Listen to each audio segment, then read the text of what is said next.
Hello, shooters, loaders, and casters. Welcome to the Georgia Shooting Connection Friday night live stream. We're running a little short-handed tonight. CW's got a Pistol League banquet this evening. He misses every year about this time. And I think Walter's got a hot date with a 38. So he'll be in shortly. 38. Do what? 38, 28, 38. Yeah, well, he probably can't handle 45s. All right, we're going to let's get started here. Six, how was your week, my brother?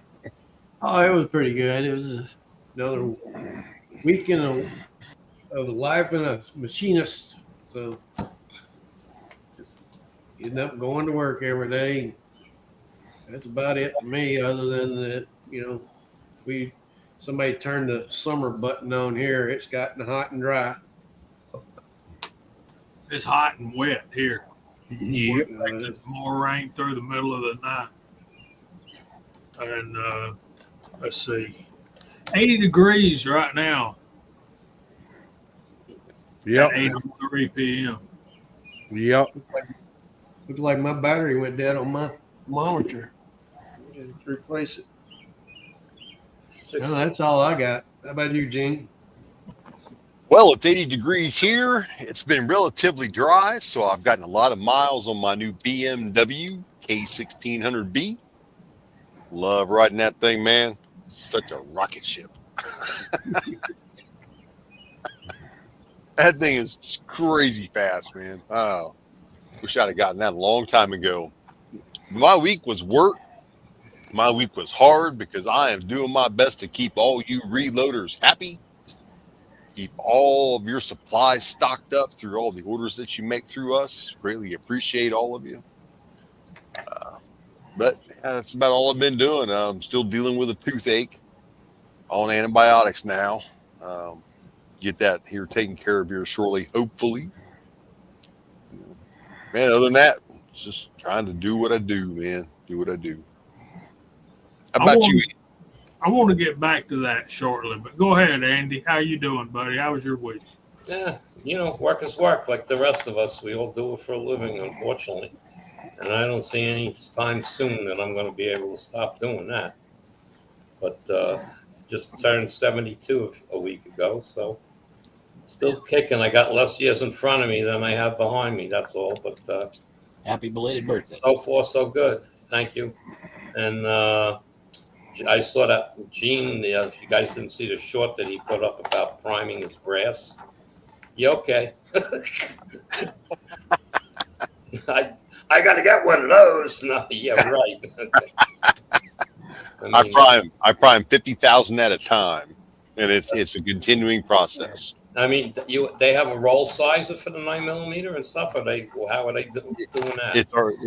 It's either brand new or it's already been fully processed. Okay, so you process it separately. Okay. Yeah. But I'm watching that machine and going, yeah, okay, that gets it done. But other than that, just been quiet. I'm still waiting for the weather to let me go out and really shoot. It's a gorgeous 64 degrees outside right now here on Long Island. It's we only hit a couple of days just slightly into the 70s, but when it gets there, it gets humid real quick. So, what about you, Mr. Kyle? Hey guys, I'm doing my best Andy impression. I'm fresh out of the shower. Work has been 3 ways. Long, hard, and continuous this week. Got to do another tour of duty tomorrow. Then hopefully off on Sunday. That still hasn't been made official yet, even though I'm supposed to be off Wednesdays and Sundays. Who knows? There's some things going on.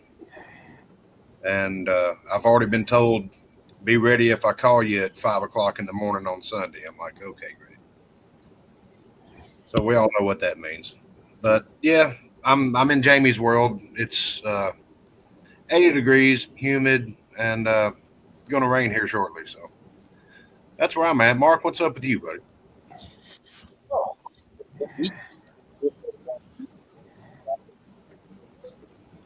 Say what? Yeah, we're counting the last days of school. We had state testing this week. We have 2 more days next week. And by the 3rd of June, we'll be out. Of course, we got to stick around for a couple of days, but it has gotten plenty warm here. We've had storms for a couple of days. We had a nice boomer come through just about dinner time. I was running with the stakes under an umbrella to get back inside. Had to close up for a little bit and been sweating a little bit. I think if I walked down the street with swamp ass, the neighborhood cats would be chasing me. So I'm looking forward to the evening to cool off a little bit. Thanks for having me. Looking forward to it all week. Thanks for being here, brother. Mr. Rebel, how was your week, buddy? Well, unloading thousands of pounds of lead bullets out of the back of your truck 4 trips is you load it and then you unload it and you take 800 milligrams of ibuprofen and hope for the best. Hope you don't crap your liver out, you know. But I figured out something. I figured out a marketing thing that men, if you put a mystery box up at the corner of the shop, anywhere, don't matter, and say, hey, I got a couple of deals. You might want to look in that box and just pull stuff out, and I'll tell you how much it is when you pull it out. A lot of open boxes of bullets, Sierra, Match Kings, Burgers, Nozzlers, this and that. Some of them had 25 in them. Some of them were full, but they'd all been open. Men absolutely love to dig in the scrap box. Mm-hmm. And they will dig and dig and dig looking for a deal. And then they hold up a pile. How much is this? And they've got like 250, 300 bullets. I said, how about $45? That sounds good. I did the same thing with the powder I have. I have not put it out on the shelf. Most of it was Magnum powder, you know, Reloader 22, 25, some 26, really hard to get. I don't shoot a lot of Magnums, but a lot of boys just absolutely just glommed onto that stuff. And anyway, it kind of like Kyle said, long, hard, and continuous, which is what I used to say about myself in my 20s and 30s, but now it's just the work week, you know, long, hard, and continuous. But yeah, it's done good. I've made some extra money this week. It's worth the back pain. That's all I got. Good deal. We got the American Hillbilly sliding in sideways. How was your week, my brother? Man, doing really good. It's been pretty good. Man, sorry I'm late. One of the granddaughters had a dance recital, and I got there just as soon as I could. So, anyway, yeah, it's been a good week. Weather's been decent, so good to see y'all. And I got to talk to him on the phone last night. That was pretty cool. Yeah. Always enjoy talking to you, Jamie. You too, man. Hey, in the description, I said we may talk about a particular rifle. The reason I said that is I feel like we kind of need a break from the lever gun development series, but I also don't have a whole lot on this one. So why don't I spill what I know, and then we'll move on to something more fun if y'all want to, or whatever. All right. So tonight we want to talk about the Colt Burgess 1883. And I don't even have a picture. Let me see if I can find a picture of it.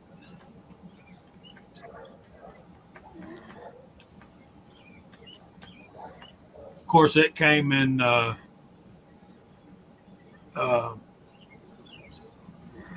what's so unique about this one? Here's a picture, and I don't know if y'all gonna be able to see this or not. Where am I at? Here I am. Let's do this, do that, and that one. And this is I think this is a Uberti. Uh, no, that's a Turnbull restoration. That's an original that Turnbull refinished. That Doug Turnbull's awesome. Yeah, he is. Let's see what happens if we got plenty of them. All right, maybe y'all can see that. You see that little thumb place right there? Uh-huh. You know how our ordinary a regular lever action, you know, you push the bullet and the loading gate pushes in and it's spring loaded. This actually slides forward like that. So you take your thumb and slide it forward and then push the bullets up in there. Anyway. That sounds almost too simple. You have to slide it back after you're loaded. I think it's spring loaded to release when you When you're done. Of it, it'll slide backwards. But let me do this. Basically, the 1883 Colt Burgess was the Colt Company's single brief endeavor in the lever action cowboy rifle market. Winchester had been making some moves to break into Colt's lucrative shotgun and pistol markets, and Colt reacted by hiring noted gun designer Andrew Burgess to design them a rifle to compete with the Winchester 1873. But his action was a lot stronger than the Winchester 73. So only about 6,400 of these were made in both rifle and carbine configurations before Colt and Winchester executives got together and negotiated a deal to stay out of each other's areas of specialty. As a result, Colt stopped manufacturing the 1873 Colt Burgess rifle, and Winchester stopped developing and importing revolvers. What brought it to a head was that Russian Army revolver contract that was coming up, and Winchester couldn't stand to just let Colt have it all to himself. But I say Colt. Samuel Colt died in 1865, if I'm not mistaken. Y'all correct? Yeah. Like that. He never saw that rifle. No, he didn't. You never even saw his 73 pistol. No, he didn't see that either, did he? Because of its short production span, the Burgess remains a particularly rare lever action rifle today. They're worth a mint if you can find one. But this particular article that I'm quoting here was published in 2014, and they said at that time Uberti was making reproductions. I don't know that to be true. I'm just reading it off the interweb, and if it's on the interweb, it's got to be true, right? All of these were made in 4440, and that's all I got. And that's the reason I thought we'll just spew that out and get on with business, because I really want to focus on our viewers tonight. And you guys got questions out there, I know, and Ozzy's out there, and we'll call all the side chat out. Edward Petty, Tactical Fudd, Thorzak, my brother, is out there. And what I want to talk to about Gene, about that sore tooth. Before we went live, he was talking about they put him on antibiotics, and he made the comment that he waited too long. You remember that, Gene? You remember saying that? Yes, I did. Well, this is the thing.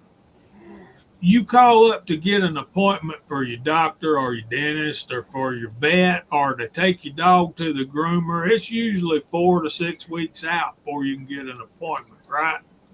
Yes, and So, that put me at waiting too long.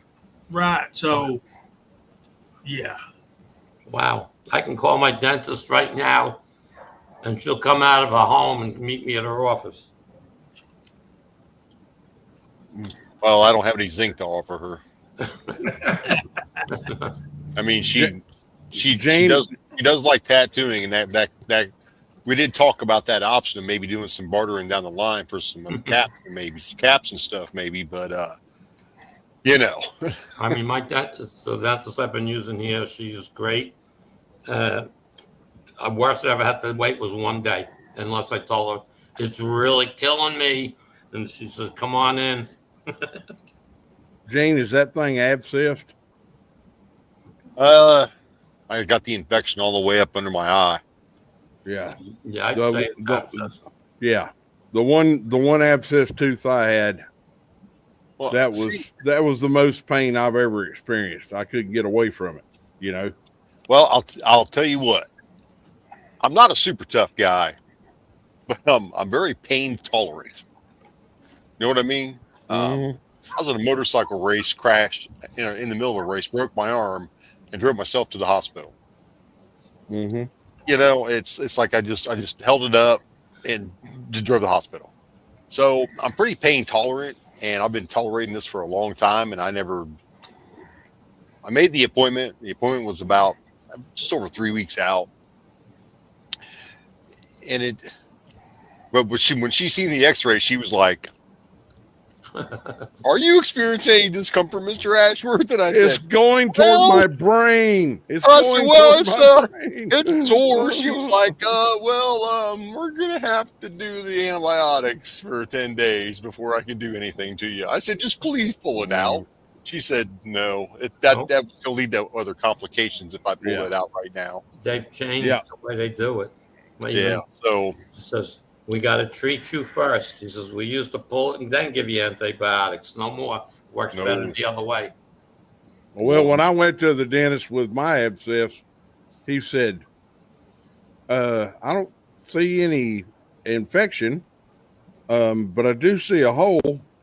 Did you pierce this infected pocket? And I went, yes, sir. He said, with what? I went, I heated a needle up on a Zippo lighter and poked it in there and got all that crap out like that. And he goes, what do you want to do? This is the second visit because he missed that the tooth was cracked all the way around. I said, I want you to get this SOB out of my head. And we went from there. You know, I didn't care if he put back a chiclet, whatever, you know. I just wanted it gone. And that was a lot. I'm pain tolerant too, Gene. I've broken several appendages and taped them up and popsicle sticked them and gone on, you know. oh yeah. I mean, that's just the way we roll, you know. It's Sewed myself up. I didn't understand the guy. Jamie, I'm sorry. I'm going on a little short rant, but I got a brand new boat I bought last year. I got a brand new Garmin side looking sonar. I've been dying to go fishing, right? So the whole month of April, no. I had this guy that come in the shop and he made friends with me, and he's an older guy, and he's talking about going fishing and we'll just go fish together sometime. Well, I said, okay, because my wife really didn't want me going by myself. And I said, first of all, I want to tell you, I'm not Mr. Bassmaster. I said, I do have gear, but mostly I fly fish. And he said, huh? And finally, he consented to go. Every day up to that was either too sunny, too cloudy, too warm, too hot, too cold. And then he said, well, let's go. And so we go out. I get the back of the boat wet, getting ready to launch it. He climbs up on the pier with a rope to hold on to it. I said, now you hold on that rope now. He's a little bitty feller. He's probably 10 years older, but he slipped and fell. He laid there for about a minute, and his name's Gene too. And I said, Gene, you all right? Gene, you all right? Finally he got up. He's bleeding all over the place. Needed stitches. I just buckled the boat back up and said, Lord Jesus, I can't get a break. I can't buy, beg, or steal a break. So I think mine, his fishing together is probably done. You know, I was thinking of that Andy Griffith episode where they took the guy with the jinx fishing. I'm sitting there rubbing a rabbit foot, you know, and holy crap. It was just one thing after another. So I'm going fishing Sunday evening. If it hair lips the new pope, I don't care. I'm going fishing. So. All right, we got a sighting. We do. Count us down, Andy. 1, 2. Hey. Hey. What's You never going said on, 3, bro? Andy. You never said 3. You just go on 3. He was counting down backwards. Yep. 3, 2, 1. I wanted to confuse you. Let's try it again. You Do it. did. Yep. Let's try it again. Gene, you go this time. All right. 3, 2, 1. Hey. West Coast weirdo. Mario said Andy needs work. Andy did fine, man. Andy did great. It was my fault. I'm the one that messed that up.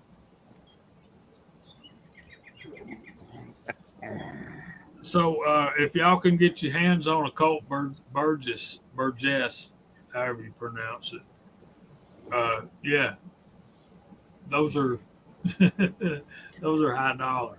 Hell, Jamie, I got 3 in the kitchen. Let's have a giveaway. Colt Burgess. They're still in Cosmoline. From the Korean War. Yeah. Never fired, only dropped once. Must be French stamped. I don't know what that means, Bama Dad.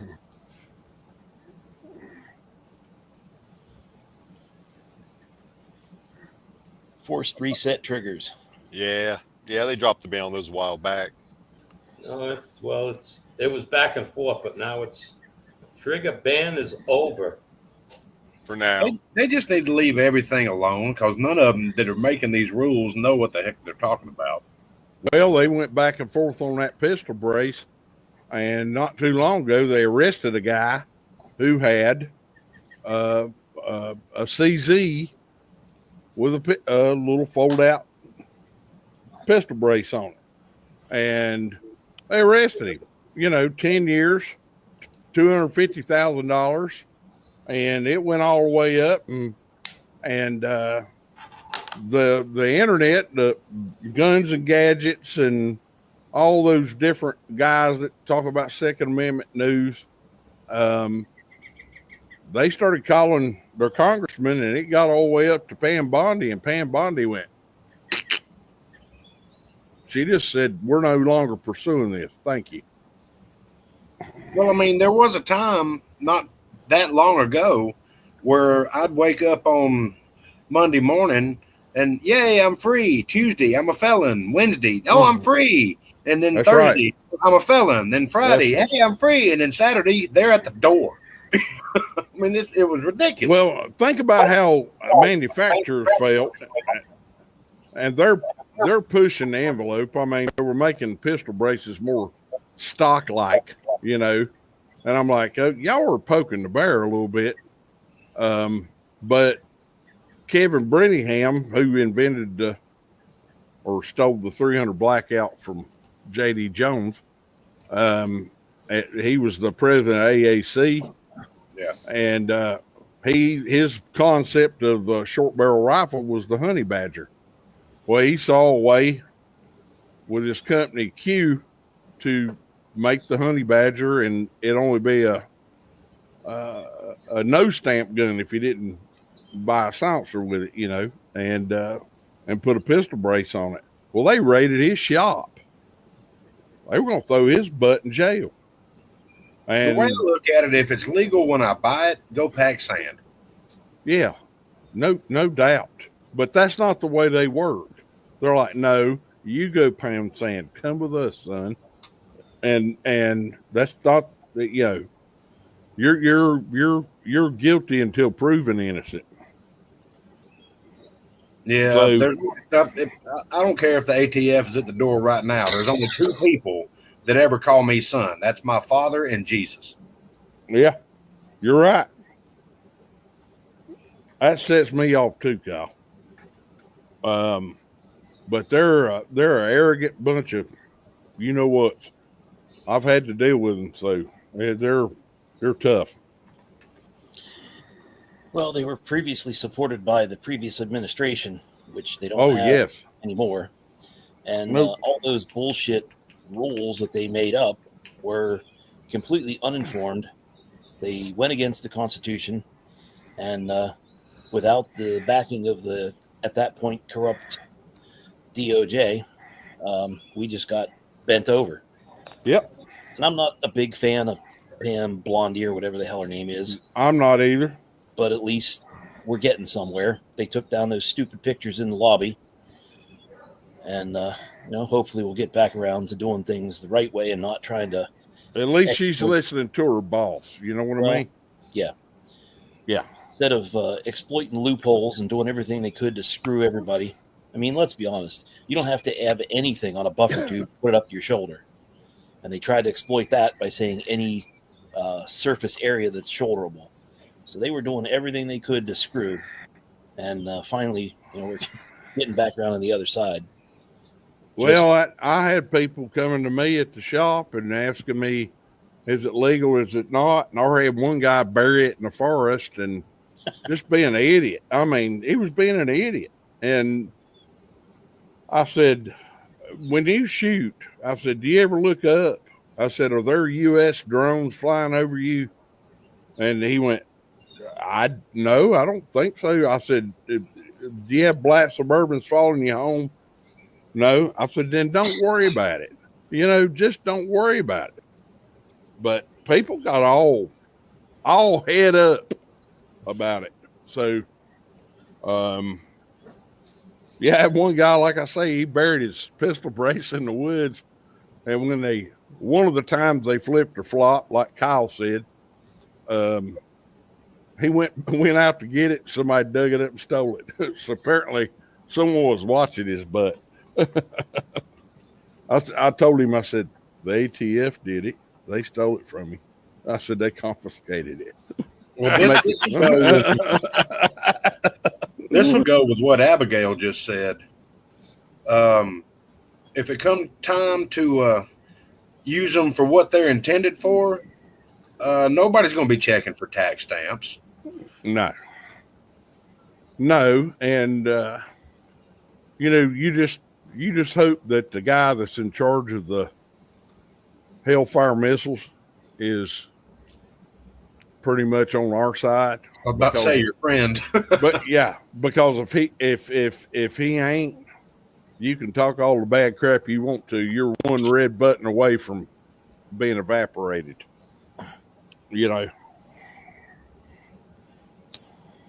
Okay, it's time to call out the side chat. So what should we have them type out? No NFA. FTATF. That's too confusing. Already. Burgess.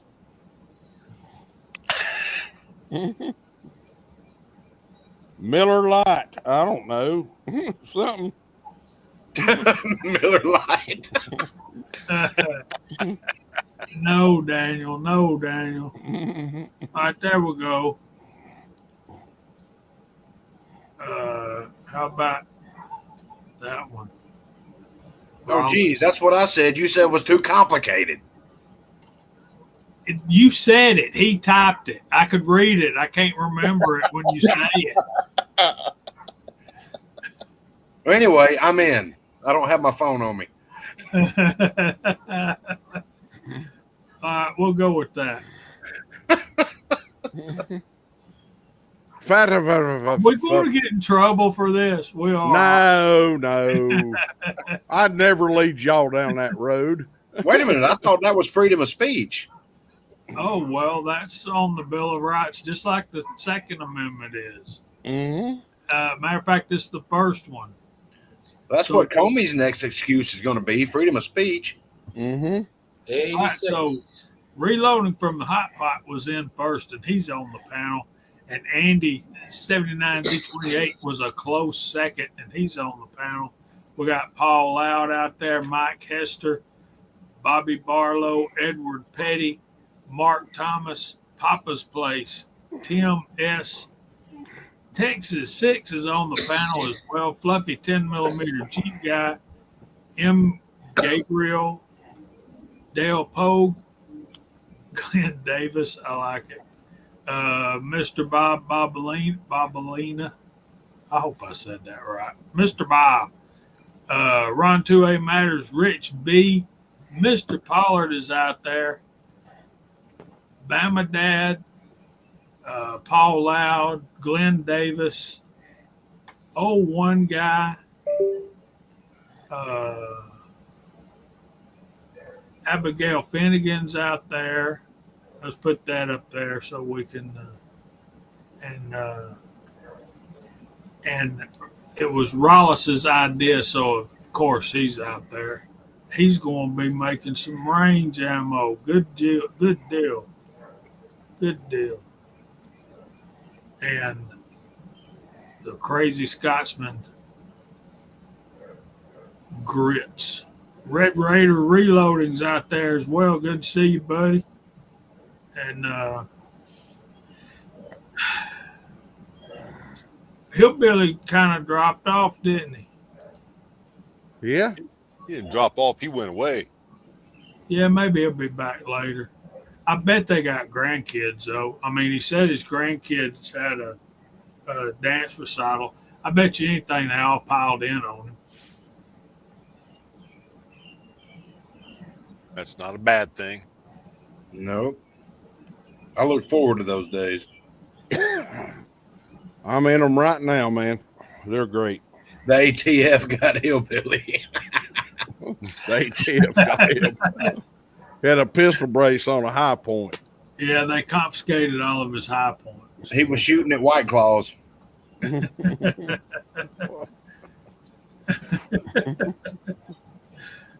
All Loud prayers for his dogs.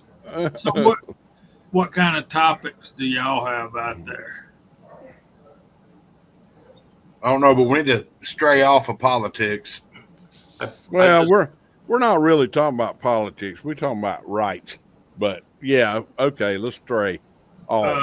Fluffy 10mm Jeep guy says the Gypsy factory is not far from him, and he can get me some really fresh and mail it to me. I appreciate that, man, but I'm good.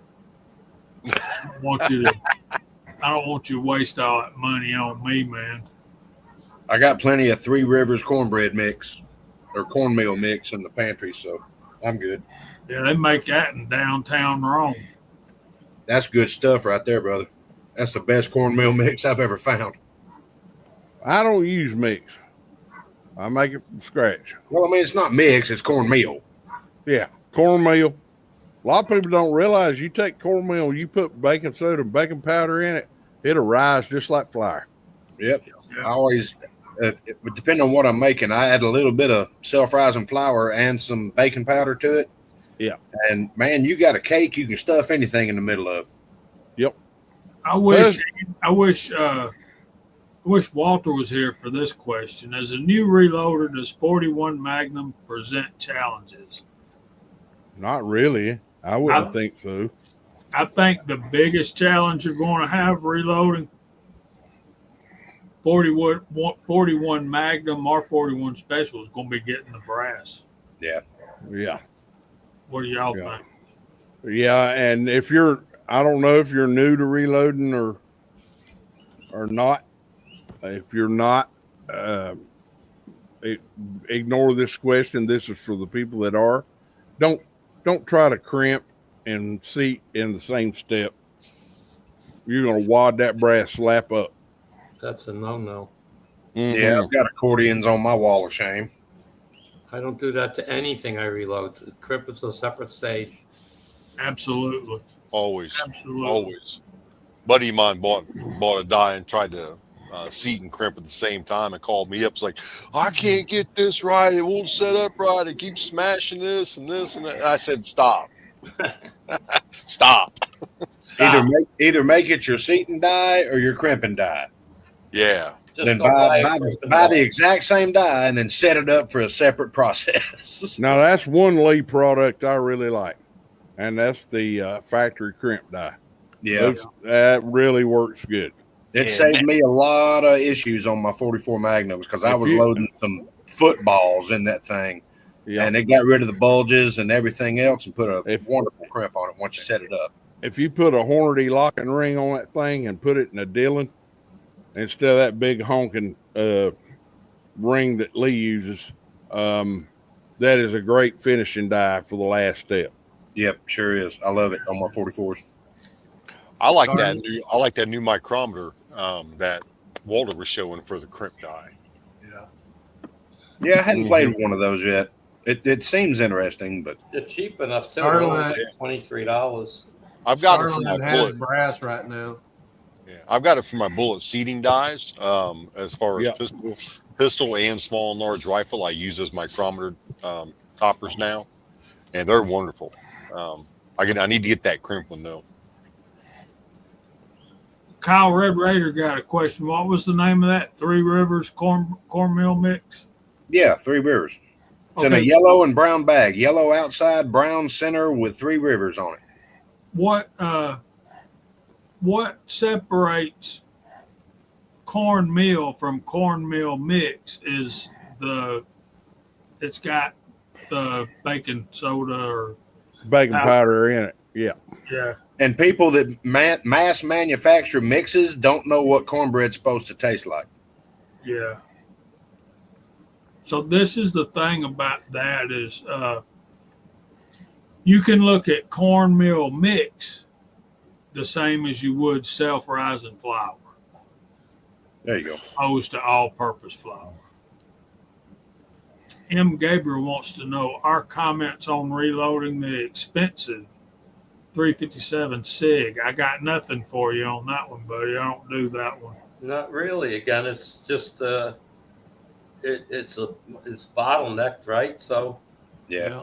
So that's the only difference is it's not a straight wall. And again, make sure you crimp in a separate step. You just load it like any other bullet, really. And you better learn to reload it because Glock just dropped it as a caliber, so it's going to get scarce. Glock was the only people that were making a gun that shot it. So I was about to say, isn't that what Insight Freedom showed up with? Was a Glock 357 SIG? Mm-hmm. We've got a bunch of 357 SIG brass at the shop, and we've got some 41 Magnum. I'm not sure how much 41 Magnum we have. We probably got between 200 and 300 pieces of it. I think I got stash it back in a box. I got some new 41 Magnum. Starline's got it in stock right now. Yeah, I got some Starline at the shop. It's in But stock. this would be mixed head stamps. Their website. Mostly Starline, but other mixed in it. So my bud for shot medium. Yes, I assume it is a very close range. The powder will help cook the cornmeal as it goes in. I think they're talking about buffer for shot shell or buckshot. What is that? What you're talking about, Tim? Or maybe filling out the load. I wouldn't use it for that. I'd use something less abrasive. I would use something more solid that wouldn't get mixed with my I wouldn't use a powder that would get mixed in my gunpowder as I'm carrying my loads around. Well, I mean, what you could do, and this is not reloading advice, this is just Kyle being Kyle. You could take a very heavy duty Ziploc bag and form your own less than lethal slug out of cornmeal. Mm-hmm. He said spacer for Shooting a guy buckshot. with cornbread. I don't. Is that illegal? I don't know. Would they consider inviting him over to dinner and feeding him? Y'all come Kyle- on back now, you hear? Kyle, Unexpected. maybe you could tell if you made the cornbread slug right.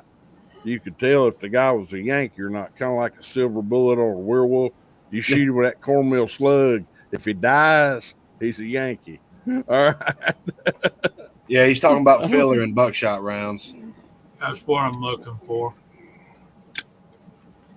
I We wouldn't call say it what would buck. hurt, but I've actually never used filler in buckshot rounds. I use lead for filler. I mean, that's the thing. You gotta stack them. I stack them. Yeah. You got to put them in there right and get the right amount in there. And if you do it right, you'll be able to crimp them and everything's in there nice and tight. If you want to learn how to load buckshot, watch Bubba Roundtree Outdoors. Good Lord. Or shotgun shot shell scientist or something like that. Yeah. Anyway, Shotgun. Yes, the views and opinions of me are not the opinions of this podcast and are not approved reloading data. that's what you need right there, Tim S. Ballistic Products Original Buffer.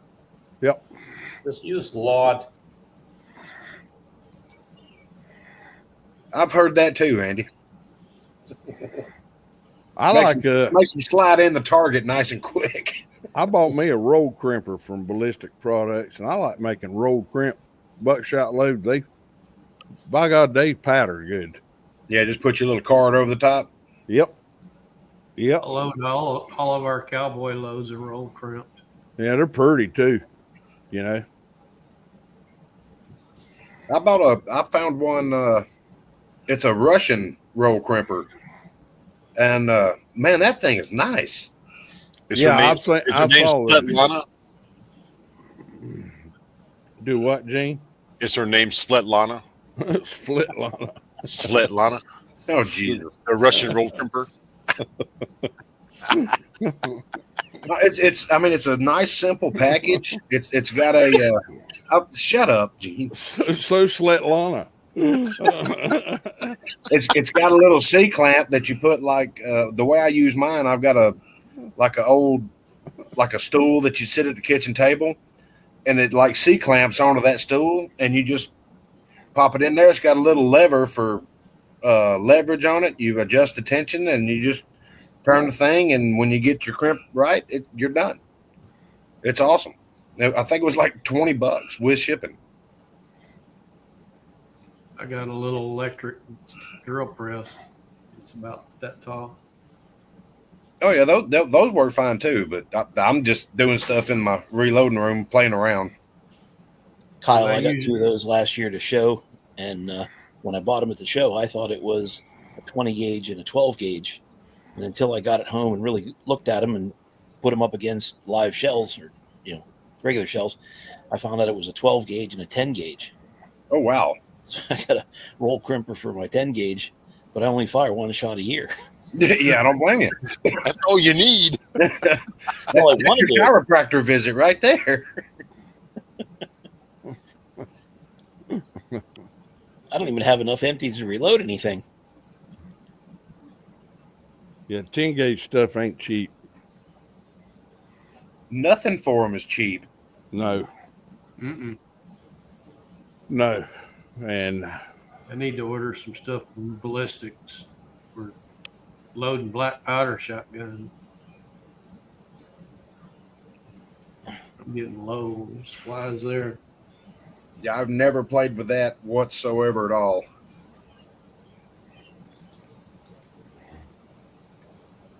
Six, I meant to tell you, I saw a guy years ago and he's got a gun shop up in a Hickory town near me, and him and his dad's run it for years, but he got into cowboy action shooting, and I watched him shoot a fun match with two BFRs in 45-70, and it was a twin gun match, and Scott's like 6'4", but he's lanky, and but he handled those two guns like they were BB guns, sitting there shooting the steel plates with them, you know. That was funny as crap. Because those steel plates are going, please, no, stop. So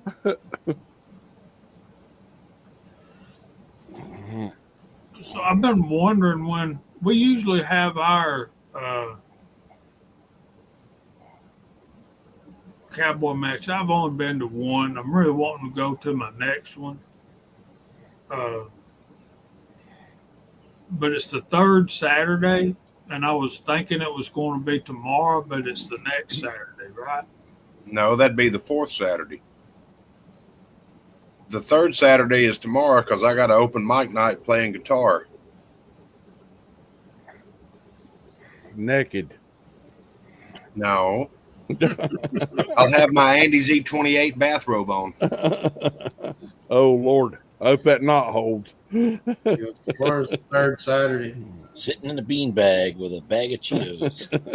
I thought you was talking to me. The third Saturday is our practice day. Yep, third Saturday, because me and a buddy of mine are riding down to a pistol range. They're having a couple reps come in from different manufacturers. We're going to ride down, check out, shoot some guns for free, shoot their ammo up. I think I know what happened. I think my membership expired, so I didn't get an email this week. That'll happen, don't till you want it. Yeah. Hey, Gene, I just ordered some fuel for my Camaro. I just wanted the cheapest leaded gas, around 104 octane. All right. VP Vantage or Vintage. Maybe it's VP Vintage. Yeah, VP Racing Fuels. Yeah, but the brand is called Vintage. That's the, it's like the old Sunoco 101, but it's 104. But fully leaded. $99 is the cheapest stuff you can get in that level for 5 gallons. Wow. Yeah, we used to get VP Racing Fuels delivered to the track to us. Yeah, well, When I raced motorcycles, it'd be there when we showed up. But it smells so good when it burns. I used to buy does. a Sunoco 110 octane when I was really racing.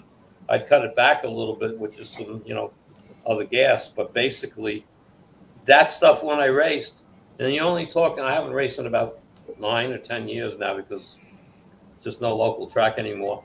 That stuff 10 years ago was like $6.50 a gallon. 10 years ago. It's $18 a gallon now. Yep. Yeah, back in my what it was when we were buying it. Yeah, back in my hot rod days, we had a Sunoco station you could pull up and just pump it. Yeah, well, that was the Sunoco 260. It was 101 octane. I need more than that. I can run my car on it, but I can't race it on Sunoco 101. We were running 110, and there was a gas station. We topped the car off, and we had two 55-gallon drums and an old one of them hand crank pumps. And we would never tap into the second 55-gallon drum unless we had to. You know what I'm saying? So we always had one. But it would cost us. That's an expensive weekend. Yeah. Well, so I used to hate when the racing before I stopped. Between driving there, the tolls, the food, the racetrack entry, the race fuel, right, and then when I added the night, just was a $600 to $700 day. Yeah. And it's like when we started running the gas series, Georgia Asphalt series, talking 3/8 to half-mile tracks, you couldn't bring your own tires. You had to buy tires at the track. And you know why. Yeah. And God, that's when everything started getting stupid expensive. Yeah. Good thing we had a sponsor.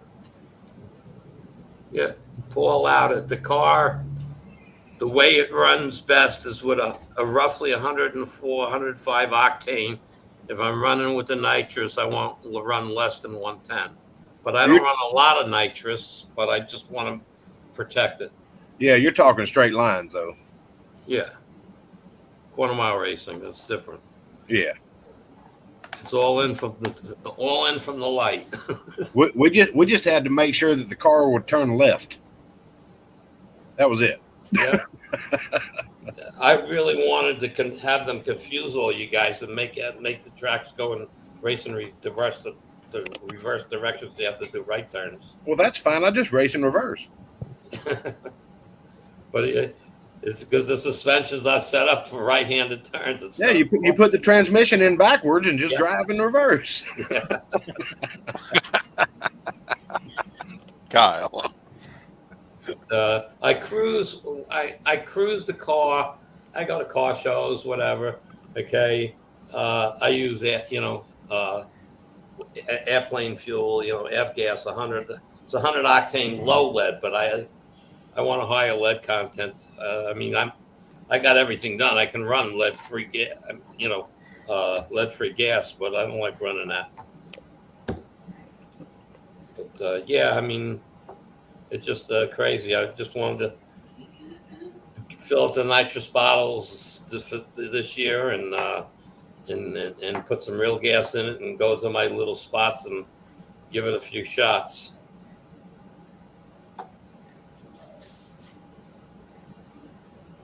But if I don't have the nitrous in, I can get away with 104, 105 octane, and it runs real good.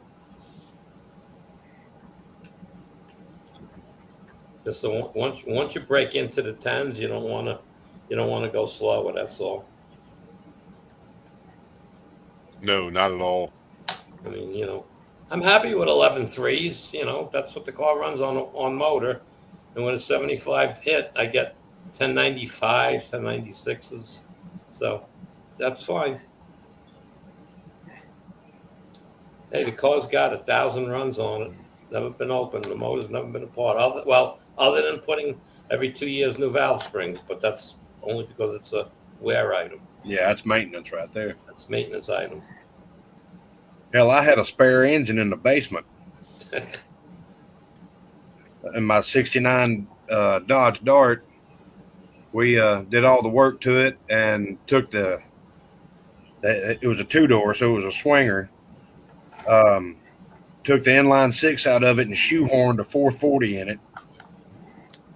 And this thing was built. I mean, it would rock the walls when you cranked it up.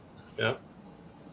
It was definitely not street legal. I got the police called on to me every time I do some tuning on it and take it around the neighborhood once. Just bop, just bop. No. No, I don't. I really don't get on it. The local neighborhood. When the kids see the car, they want me to do a little burnout, so that's about what I do. Right. Okay, but I don't stay in it. And when I drive around the local streets, I respect the speed limit. Nobody bothers me, and even it's not open headers, but it's only one chamber mufflers, so it's on the loud side. But yeah, my problem was I live a quarter mile away from the county jail. So, I mean, you had to be good. And as long as you didn't do it, for like an hour and a half at a time. Oh, yeah. Just make one little lap around the neighborhood and then pull it back up on the trailer and be done with it. I have this spot where I drive through the back roads and come out on a main highway here. And there's a traffic like this. I make a left turn into that highway. And so I have a red light at my back bumper. So nobody can keep coming down. So I sit there, I pull up enough so I can see the light in my mirror. And when I see the light turn green, I launch. I do a full pass. I shift third gear, and then I get off the gas. And I'm pretty much doing 100 at that point. So it's It's I do that one shot. That's it.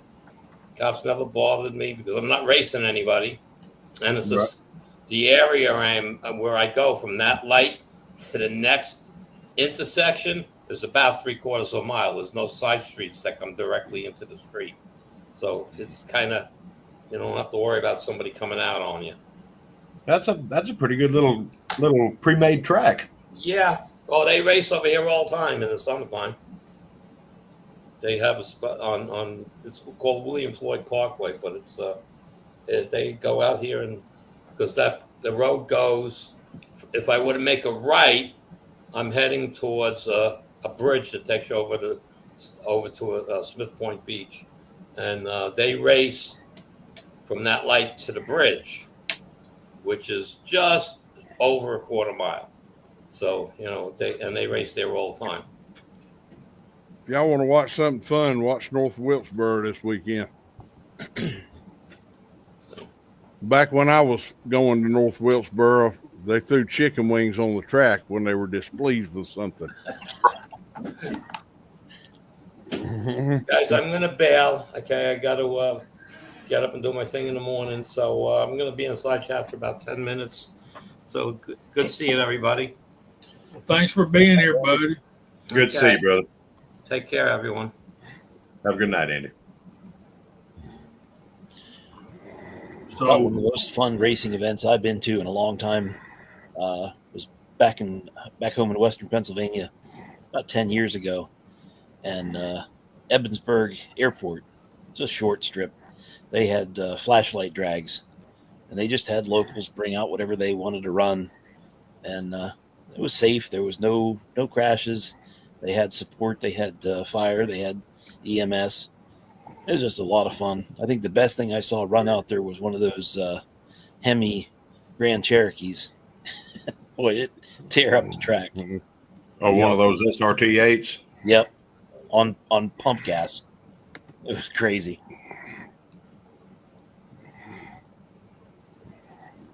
They were fun whenever we get one roll into the shop. That's true. Subject change. My buddy's preferred groundhog gun is his 6.5 Lapua that he has tailored a load with 105 Sierras, and even at the distance of 450 yards, it absolutely. I'm not going to show pictures because they're graphic, but what it does to a groundhog is horrible and funny. But my go-to is a 22-250, which is what he has as well, and he never shoots it anymore. And I was like, he's like, why don't you get your BR tuned up to a varmint bullet? So last week I loaded some 87 grain VMAXs and shot 5, pulled 1 shot, but had 4 in less than a dime. But the ES, I was using the lab radar, Jamie. So the ES on the 5 shots was 30.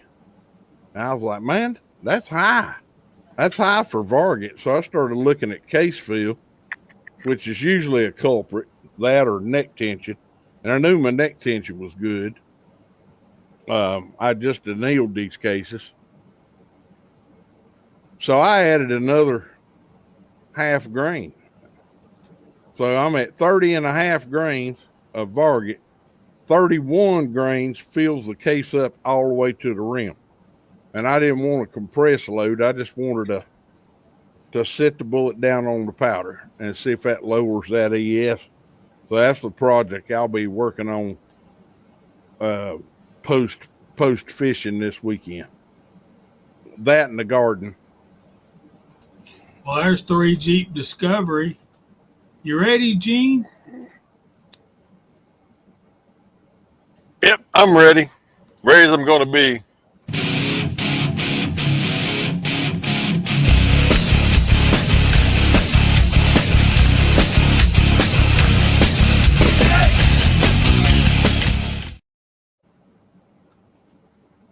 I love that tune.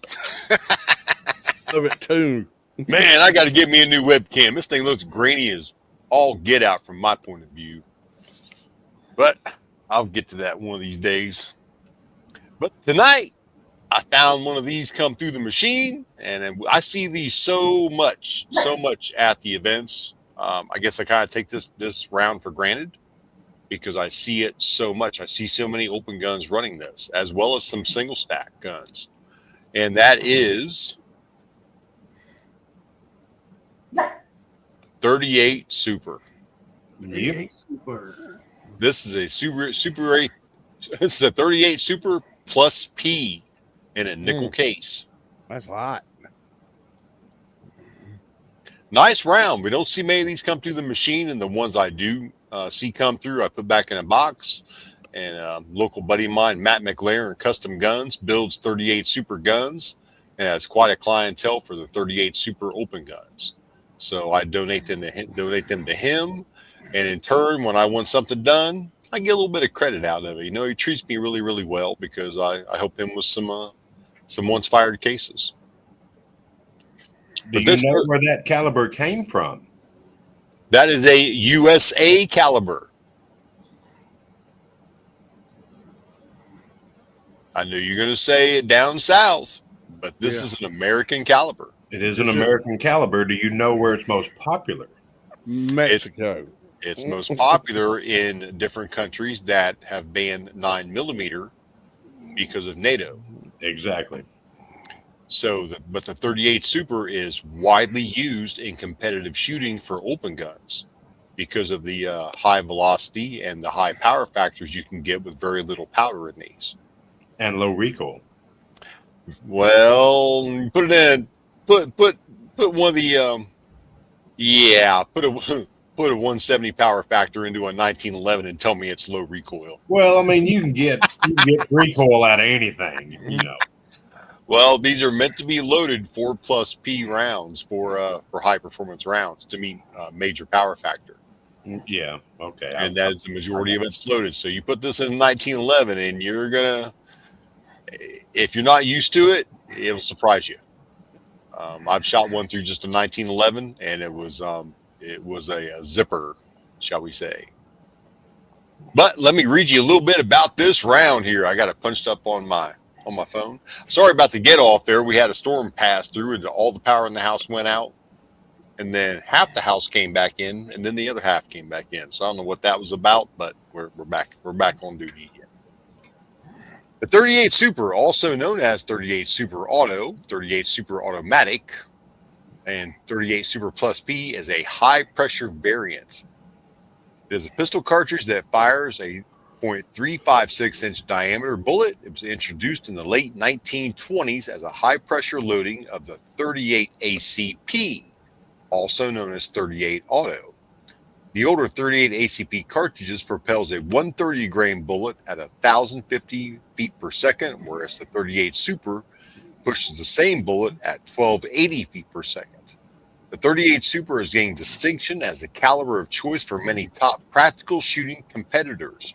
It remains one of the dominant calibers in IPSC competition. Place of origin is United States. It has seen service in World War II. Manufacturer is from Colts Manufacturing Company. Is produced from 1929 to present date. Its parent case is the 38 ACP. With a 130 grain, you can achieve 1215. 115, you can achieve 1450.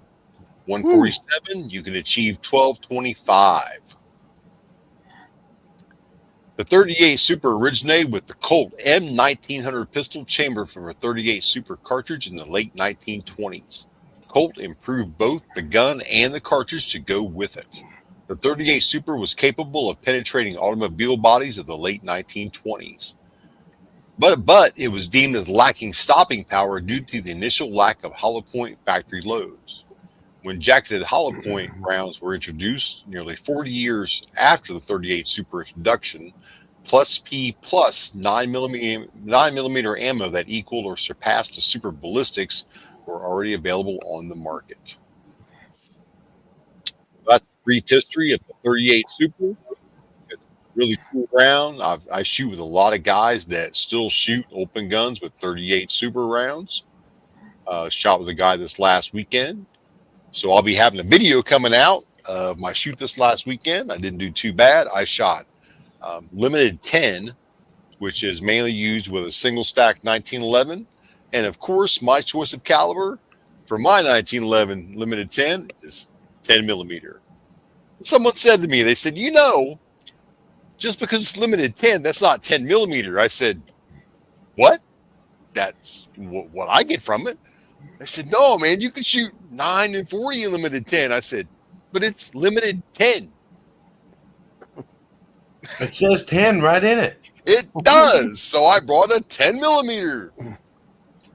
And I won the class, which is really good. I'm doing really well with shooting it. As crappy as the video, you're going to see that you're going to say, man, I can't believe that guy even pulls the trigger. But I still won the class and placed really well in the overall. But that's what Hot Pot's got. Oh, by the way, I think we're getting in over 700 lbs of tack. So if anybody likes that stuff, That's good powder. we'll I have love that stuff. we'll have quite a bit. It should be in this next week. I'll be inventorying all of it. Thank you very much. You need to get yourself some of that for that 35 Remington. I do. And it's all on the shelf. I mean, I can just snatch it up and bring it home. And You I got know them- you guys are thinking, tack and 35 Remington? But take a look at a 35 Remington case and then take a look at a 308 Winchester case and let me know if you see any Similarities. yeah. You're only going to have it in 1 pound bottles or what? No, we have 1s and 8s. Okay. All right. As you were reading, and this is slightly off topic, but related. So, y'all probably going to boo me off YouTube, and that's fine. You mentioned the 38 automatic cartridge, which was the predecessor to the one you showed tonight, the 38 Super, correct? Yes, sir. Okay. Y'all know how old I am. So the first big event that happened in my life was the assassination of John F. Kennedy on November 22nd, 1963. On that same day, there was a police officer killed by the name of J.B. Tibbetts on the street in Dallas, Texas.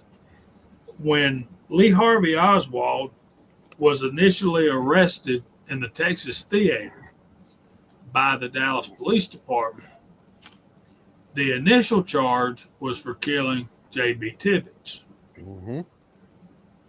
When he was arrested, he had a 38 special revolver, and the police say that he pulled the gun and was about to use it on the police officers in the Texas Theater. Well, at the scene where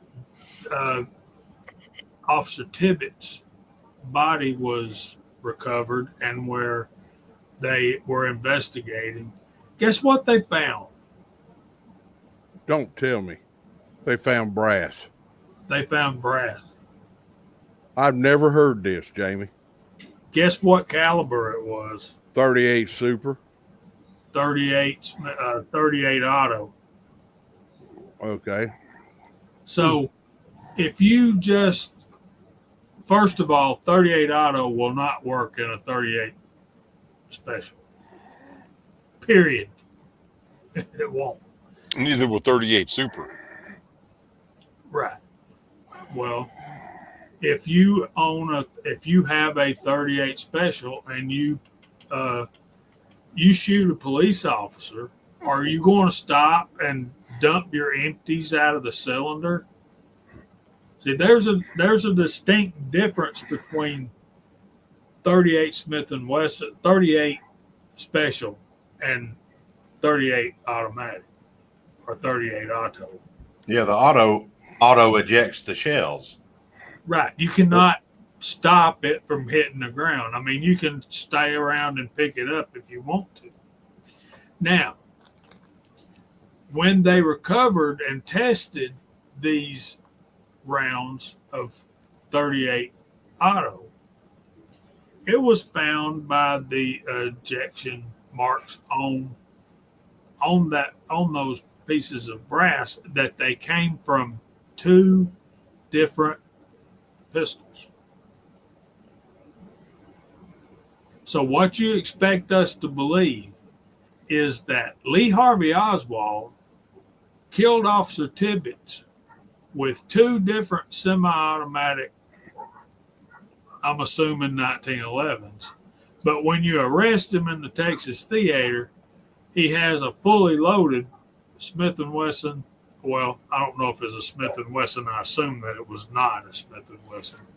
But he had a 38 special revolver in his pocket. Allegedly. And this is after firing an Italian-made bolt-action rifle with a loose scope. 3 rounds in less than 5 seconds, or 5 rounds in less than 3 seconds, something like that. It was 3 rounds in 6 seconds. And I've actually seen on a show that repeated. But the guy was like an expert marksman. He was up on a scissor lift. He was firing at a car similar to Kennedy's with ballistic dummies in it, and he got all 3 rounds. Okay, but that gun was slicked up. The scope was tight. He still only hit like 1 shot, but the theory was, well, that's all. Oswald hit 2. I was like, no, he didn't, because Kennedy was killed with a brain shot from the front. And if y'all have ever listened to, what was the guy's name that was in prison that claimed he did the kill shot with the XP 100 and 221 fireball, bit the brass, set it on the fence. And then later on, they came back with a metal detector. They found that piece of brass marked 221 fireball and got the molar mark on the brass where he bit it. And that story's been buried. Yeah, James. Fines. James Fines. Yep. Yeah. I'll tell you what, if he was a liar, he was a convincing one. Yeah,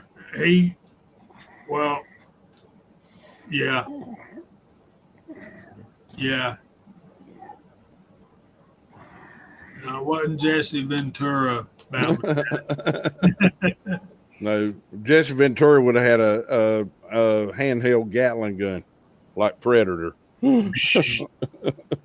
Anyway, we need to do a show one of these nights on the JFK assassination and all the stuff that we found out. But we got to be prepared and actually show our sources.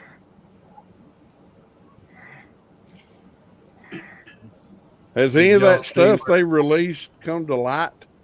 Is that some of it, Jamie, or? No, this is I've studied a lot about it. I have too.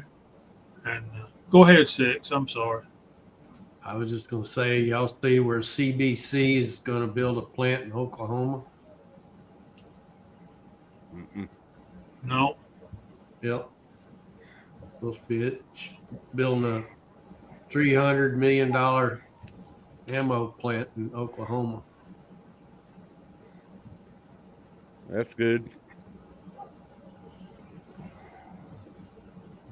But if you read the Stephen Hunter novel, I forget the title of it, but it's a Bob Lee Swagger novel. He does a fictional story about Bob Lee Swagger going back and investigating the JFK assassination. And their theory was he was shot from a completely another building hundreds of yards back with a 6.5 Winchester Magnum or 264 Winchester Magnum. And because the evidence was the bullet fragmented in Kennedy's brain. But my only take on that was, and Stephen Hunter is a great author and he knows a lot about guns, but Kennedy wasn't hit from the back. I'll say that. I've said that since I was a kid, since I first saw the Zapruder film. I was like, he wasn't hit from the back. You know, anybody can see that. So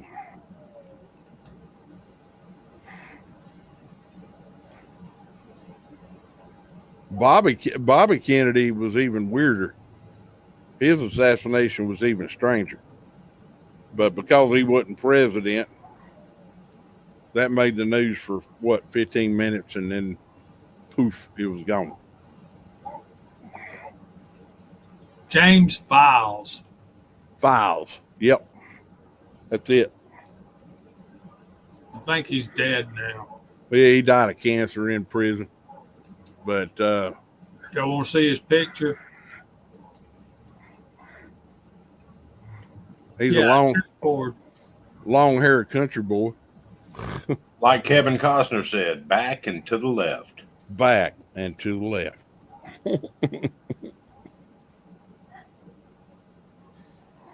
Yeah, you got it, chessboard. I just looked it up. That's the reason.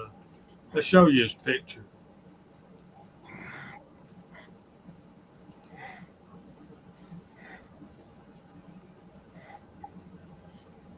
How old were you when that happened, Jamie? Yep. The JFK assassination? Yes, sir.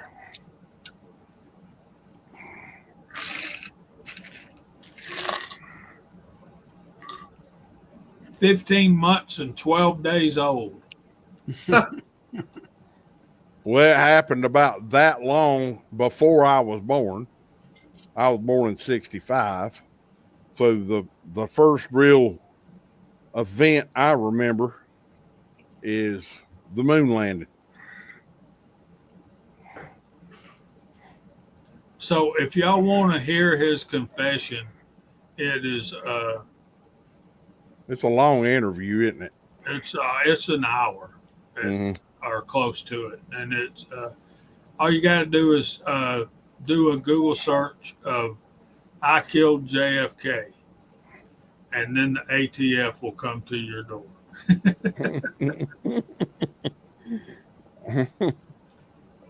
That's messed up.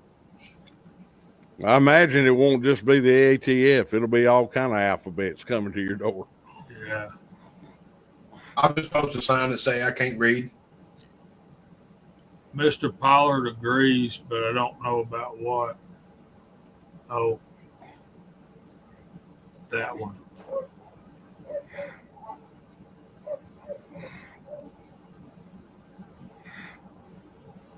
That movie was crazy. They're talking about Shooter.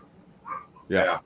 Well, and Shooter was an adaptation of a Stephen Hunter novel, and like they Hollywooded it up. Matter of fact, they fired Stephen Hunter, the author of the book, and it wasn't called Shooter, but they fired him off the set because he was going, no, that's not the way it goes.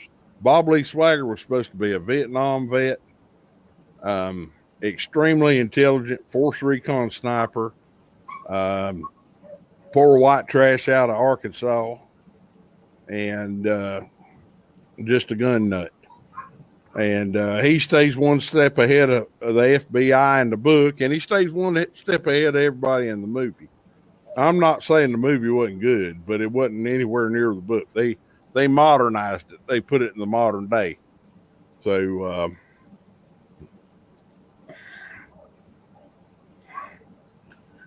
right, has everybody got their tinfoil hats on? I keep mine. I had mine surgically installed.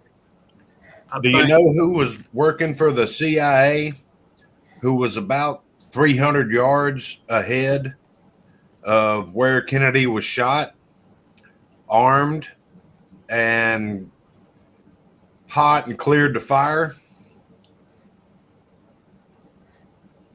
Who? George Bush. Senior. George Herbert Walker Bush. HW. He was about 200 yards in front of the motorcade in case stuff didn't go down the way they wanted to. He was armed and cleared to fire. I knew he was there. I think he was higher up than be a gunman. I could be wrong. Probably. Well, it's all about plausible deniability. Nobody would have ever thought it. Just like you didn't. Richard Nixon was there too. But Nixon wasn't armed. No. How do you know? And yeah. Well, I mean, I'm just kidding. I'm just kidding. And dang it. Anyways, chessboard was an 11th grade biology class when Kennedy was shot. wow. Yeah. Gerald Ford was there too, I believe. I was 3 years old and I was playing in the garage when my mom came out and told me about it. Were you in Texas then? Oh yeah, been here all my life. My dad was 13 when it happened. I think I was still swimming in the pool. Yeah, me too. I know I was. Yeah. I might not even have made it to the grown-up pool yet. I was probably still in the kiddie pool. I was never in a pool. I oozed out of a Black Sabbath amp. I oozed out of a Marshall. Marshall Stack, baby. There you go. I oozed out of a PV. I got a PV too. Yeah. Garage guy was 4 months old. Edward Petty was 12. And I can't remember where I was when I saw the moon landing. I could remember where I was when I saw the space shuttle blow up. Challenger. Yeah. I remember where I was. I My know mom exactly got where I us out of the bed and made us get up and watch TV because it was on at like 2 or 3 o'clock in the morning. Yeah, I was only 4 years old, but I can remember seeing it on the black and white TV. And we didn't get a color TV till I was in second grade. But I tell kids that to this day, and they look at me like I have 3 heads. I remember, I'm old enough. I remember my grandfather bringing home the first color TV. Yep. I was probably 3-4 years old. We walked in the house and Dad was just sitting there in front of it going, wow. Oh, right. I was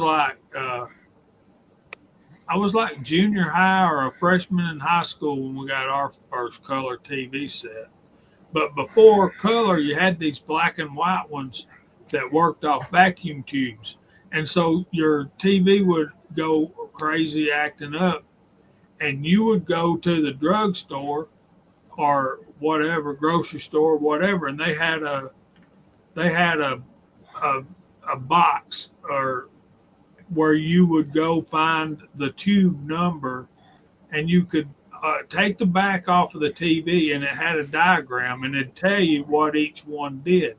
Once you started understanding the terminology, it wasn't nothing to go get another tube and put it in your TV set, and it'd be fixed, and you could go watch Bonanza.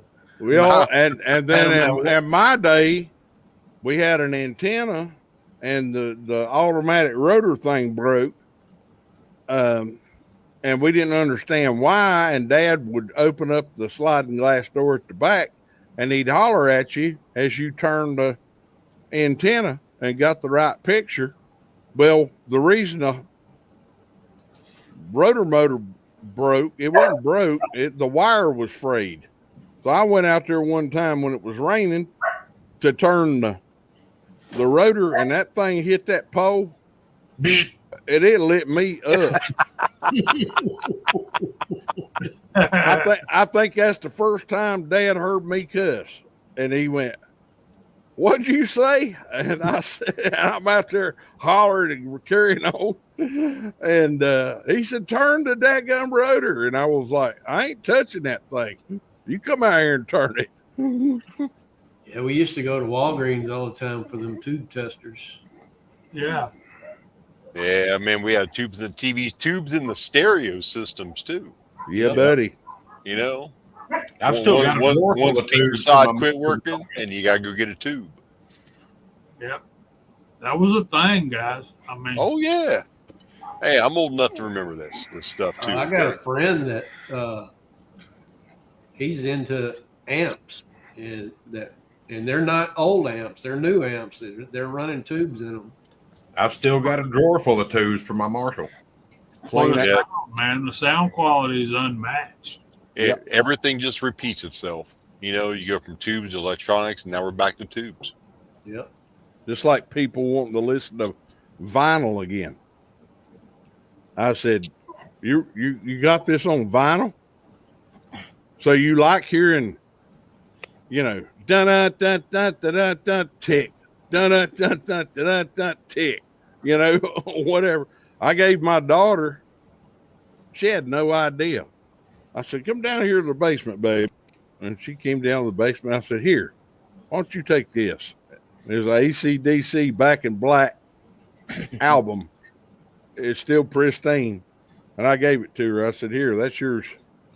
And she said, "Dad, you're giving this to me?" I said, "Well, I ain't got nothing to play it on anymore." You know, I mean, I ain't got nothing in the truck that really plays. CDs are gone. I don't have nothing to plug my phone up to. So I just sort of listen to the engine, moan one long song, like Bob Seger said. And there you go. And then it's time to turn the page. That's time to turn the page, baby. This is an hilarious comment if you think about it. Old sci-fi novels have spaceships that have to wait for their tube to warm up. Yeah. You remember those old Chinese sci-fi movies, the Godzillas and all those stuff back when we were little? You'd look for the monofilament hanging up on the spaceship. Yeah. Sometimes you could catch it, you know. Sometimes you could catch it. The scary thing is the FAA still has equipment that has old tubes in it. Yeah. Mm-hmm. And they're trying to do modern Well, I don't know control. if Trump slipped up or if I shouldn't say Trump slipped up. I'd say this is a calculated statement when he said the new F-47. And I am fascinated with military aircraft. Absolutely fascinated. I've been to 2 Seymour Johnson Air Force Base shows, seen the Thunderbirds fly. Absolutely. Y'all can talk about your 110 octane crap all day long. Until you've seen a F-15E make a bomb and run, you ain't seen horsepower. And I'm just fascinated with it. And the F-22, I've never seen fly. And everybody's griping about how expensive it was to build. So when Trump had that Minneapolis National Guard Air Base, he said, "Y'all will be we're retiring to A-10, which I hate because that's a great plane." And he said, "Y'all will be getting the new F-15 EX2." And I said, "What is that?"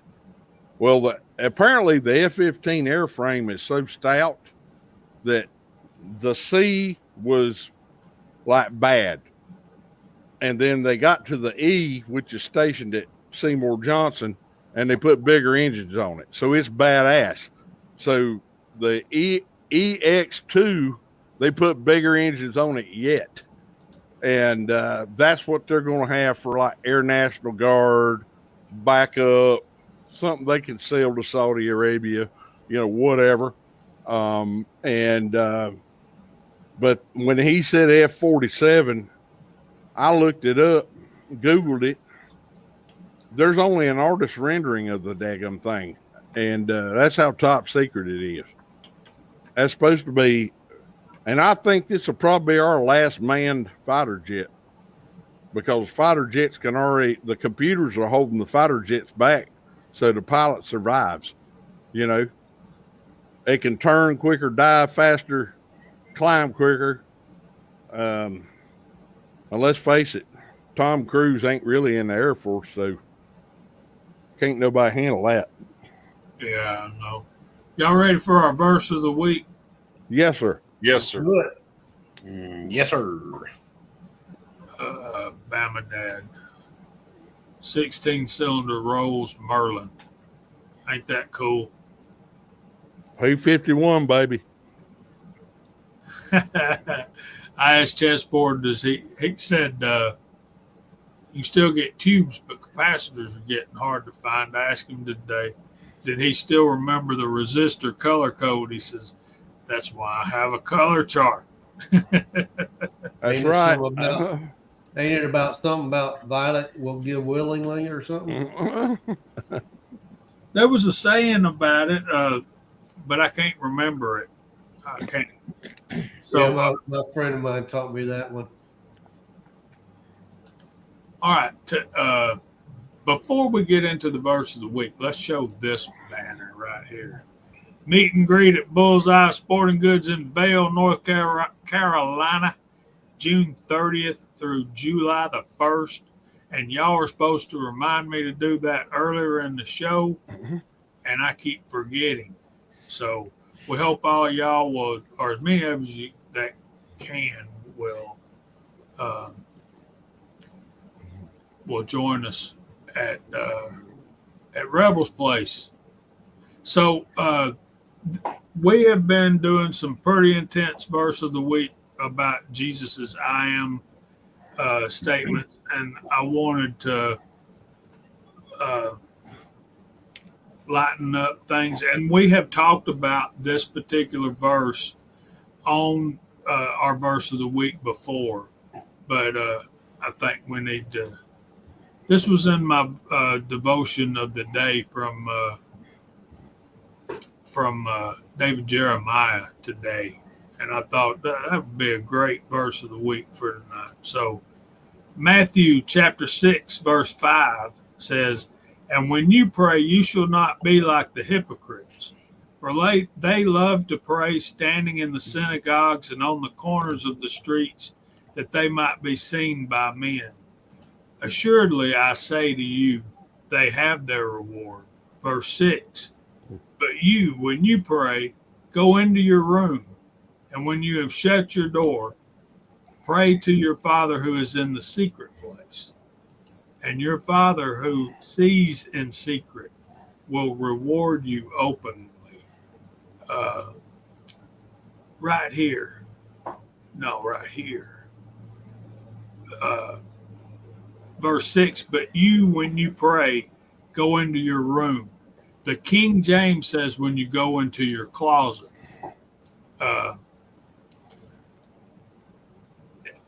And more modern, well, we'll get to that. How many of y'all know who Carol Ladd is? She is a ladies' spiritual and motivational speaker. She's got like 35 top-selling books. Anyway, she said that when she was growing up, her mother took Matthew 6:6 literally.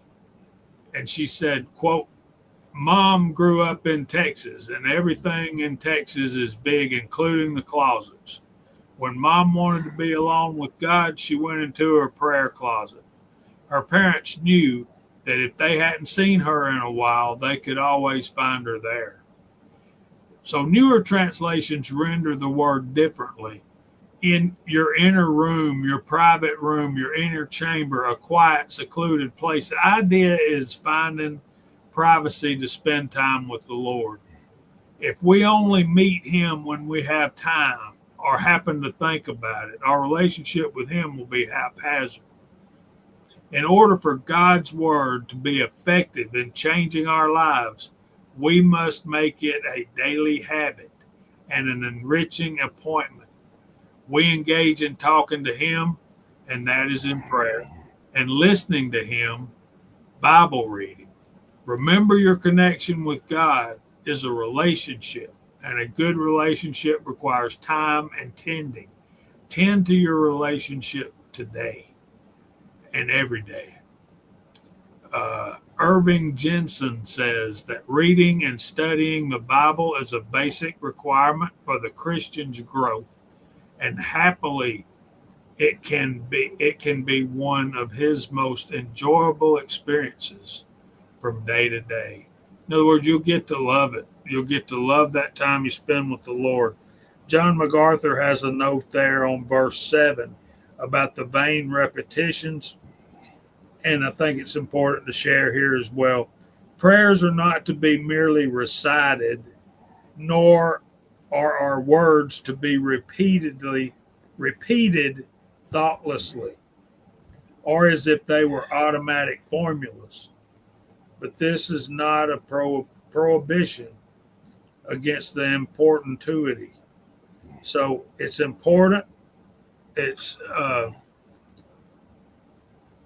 this passage of scripture leads into what we call the model prayer, what some people would call the Lord's Prayer, or what the Catholics refer to as the Our Fathers. It goes into Our Father who art in heaven, hallowed be thy name, thy kingdom come, thy will be done on earth as it is in heaven. Give us this day our daily bread, and forgive us our debts as we forgive our debtors. And do not lead us into temptation, but deliver us from the evil one. For yours is the kingdom and the power and the glory forever. Amen. Amen. So,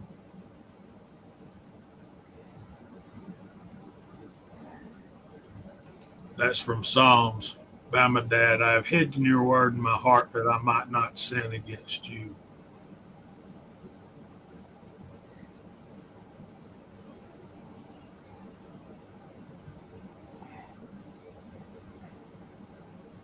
M. Gabriel. B.B. Roy of Great Britain had a very good wife. That's the resistor color code. I had to go and look that up because I couldn't remember why I could remember that. Driving me nuts. B.B. Roy. That's not the one I was taught. Me either. 6. Black, brown, red, orange, yellow, green, blue, violet, Gray.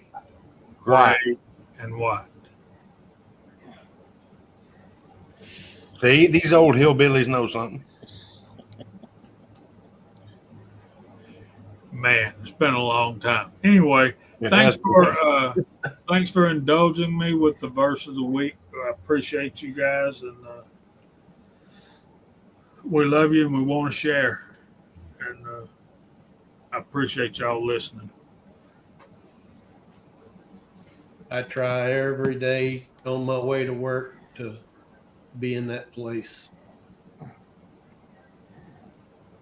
My prayer closet gets invaded lately. I mean, I'm supposed to start work at 8 o'clock. I get to work before 7:15. My intention is to have 45 minutes alone with God in His Word, working on my Sunday school lesson and that kind of thing. Invariably, people have been showing up at 7:30, and I'm like, do not come to the Chromebook shop before 8 o'clock a.m. You got a sign, don't you, Jamie? Apparently, I'm gonna have to send out an email. Just lock the door. Lock the door. I'll tell you what. My female Jack Russell looks into my eyes every morning, and she's got the softest, most loving brown eyes. And I swear to goodness, God talks through that dog.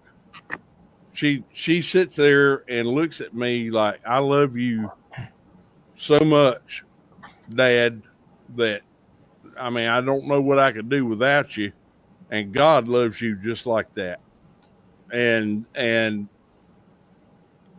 I have my little private time every morning too. And I've had to tell people, I ain't open till 9. I forgot to lock the door. Oh, well, I just want to go over to the range. Well, I'm praying right now. How about just going out and sit your butt in the truck? And most people are very accommodating. All right, that's the one I remember, Chessboard. And at the first of the week, I'm ashamed to admit it.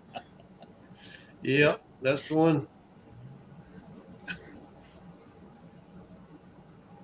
But mine was a little bit different than that one, though.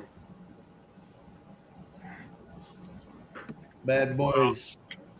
Yeah.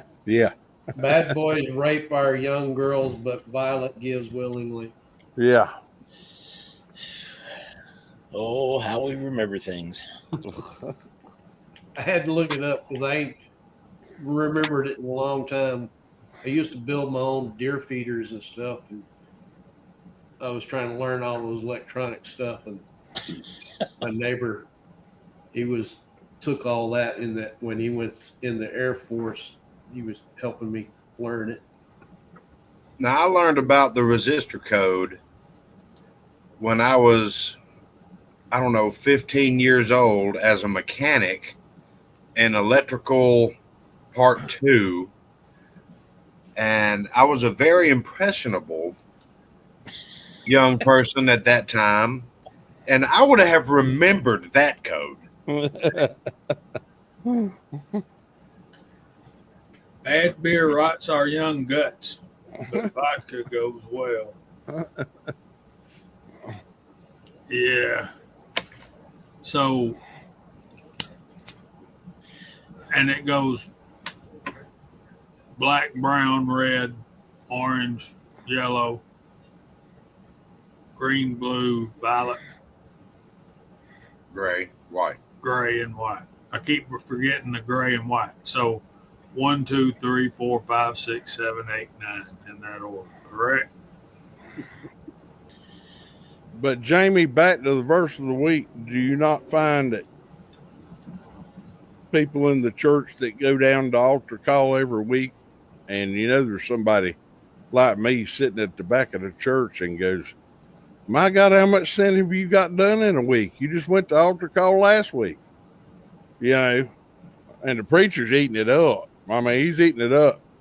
I got 4 people down here. It's the same people I had last week. But I'm like, good Lord have mercy. What do y'all do all week? Well, what I'm finding lately is that, and I ain't saying this for no particular reason, except for what I'm seeing at my church is, we are having the same few people come to the altar every week, but we're in search of our new pastor. Our old pastor resigned. He didn't resign. He retired. He's 67 years old. He retired. He'd been with our church for 28 years, and we have a pastoral search committee, and the guys that are going down there every week are on that committee. Well, that makes sense. Makes sense. We can let those guys camp out down there. Yeah, but a lot of times it's kind of like that one passage you read. You wonder if it's all for show, not that particular case, but the people that go down there every week, Well, look at me. I'm down here at the, and this is mostly Southern Baptist stuff.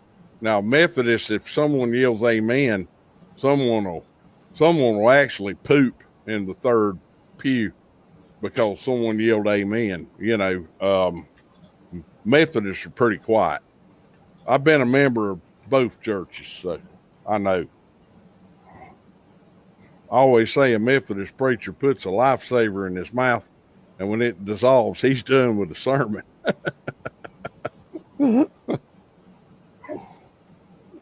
Yeah.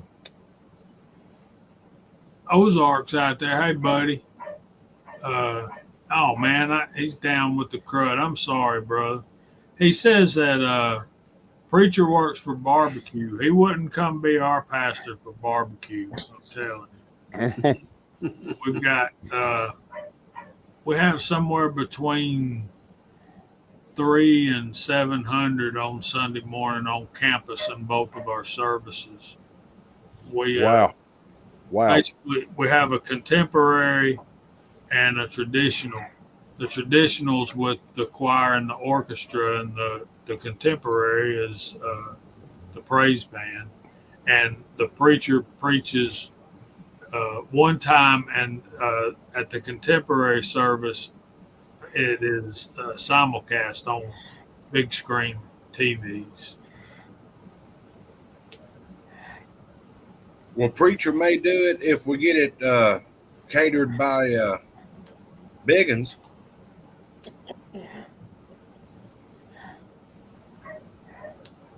Yeah, but he's going to want some money on top of that. So let's start going through the room and clear the deck out for our buddy Kentucky Rimfire as he's having his Let's Talk About Bench Rest live stream tonight at 10. So I generally let Hillbilly go first, and he ain't here. So, Mark, you want to go first for us this evening? That'd probably be a good idea before I fall asleep again. Okay. Thanks for having me. Been a great evening. Been enjoying myself. This last little bit had me thinking back to some things from, oh my goodness, 30, 35 years ago, working on stuff. I think about 10 years ago, I gave away a dwell meter. No. Yeah. I haven't used one of those in how many years, and I don't know if I ever will again, but darn, I gave the one I had away. At least I still have a matchbook that I could set points if I had to. There you go. Yep. Business card works too. Oh my goodness. Such a wealth of knowledge with all of us. The old things we know, the things we can do. Glad we're all together. So that's something I'm going to have to think about for the weekend. Be thankful for all my friends here that know how to work on stuff, know how to do things, know the old technology, because someday we're going to end up going back to it. The new stuff just ain't reliable. So been a great evening. Thanks for having me. Take care, everybody. I don't know what I got going coming up. Just we'll see what we can do. So let's pass her on to there we go. Rebel. I set my points with a cut piece of beer can. So that's why I set mine with a tractor. But yeah, just hopefully have a busy week next week, make a living, and hope to fish or biting Sunday evening, and maybe I'll get some pictures and video for you guys. That's all I got. Well, thanks for being here, brother. So Hasbro's back. He's back in the country, made it to Chicago. Hope you make it home safe, brother. I'm sure you will. And welcome home. Hot Pot, what you got, dude? You got something coming up this week? I got a busy weekend ahead of me, actually. And next week is just going to be work keeping all of you reloaders happy. I do my best at that. I hope it's satisfactory. But thanks for having me on tonight. It was good to see the 38 Super led on to a little further expansion of the subject. It's always nice when that happens, man. I really enjoy that when I do a What's Hot Pot Guide. It warms my heart with all of you brothers out there. It really does. Tomorrow, I'm going to go to a range day with a brother of mine, Bill. We're going to climb on our motorcycles and take some nice long ride together like we used to do. It's going to be good to get back together with him. And then Sunday, I have a USPSA shoot. I got a couple of videos I've done. I just have not got them uploaded and edited out yet. I'm going to have a long-term holster review from Better Holsters. A couple of those videos coming up. Very, very happy with that company as far as a Kydex holster company. Very comfortable, very usable, very convenient.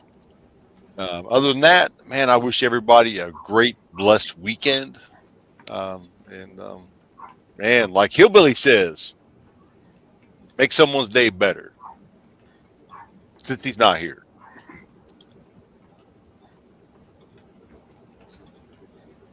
Very cool. I'm typing Ozzy a message.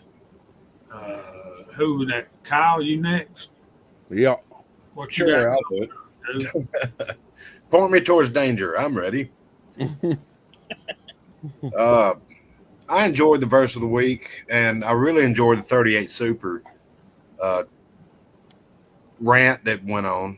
It was good. I got introduced to it through a friend of mine who got a 1911 and 38 Super, and he's like, "Man, you got to shoot this. This thing's awesome."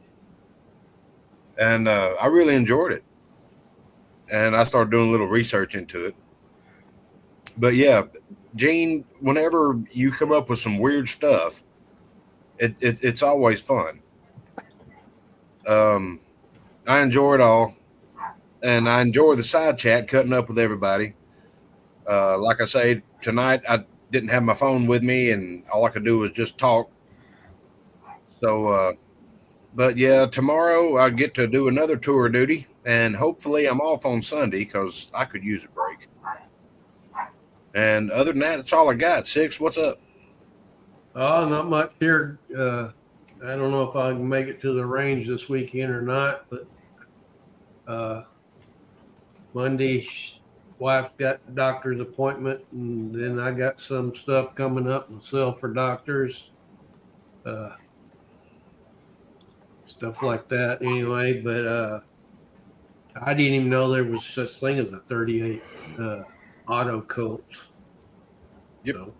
So I learned something new tonight too. So, but I got some new lugs ordered for one of my contender barrels that started messing up. It wouldn't even open. So I ordered them from MGM, and I had to give them the serial number to the barrel, and then they sent them to me for free. So Wow. those to come in. Nice. Yeah, that was, especially since I wasn't the original owner of or purchaser of the barrel. It's the one that CW gave me. Yeah, it started developing problems, and so I just wanted new lugs. So I thought that was pretty cool of them. So They just wanted to make sure you wasn't building something weird. yeah. So, all right, that's all I got.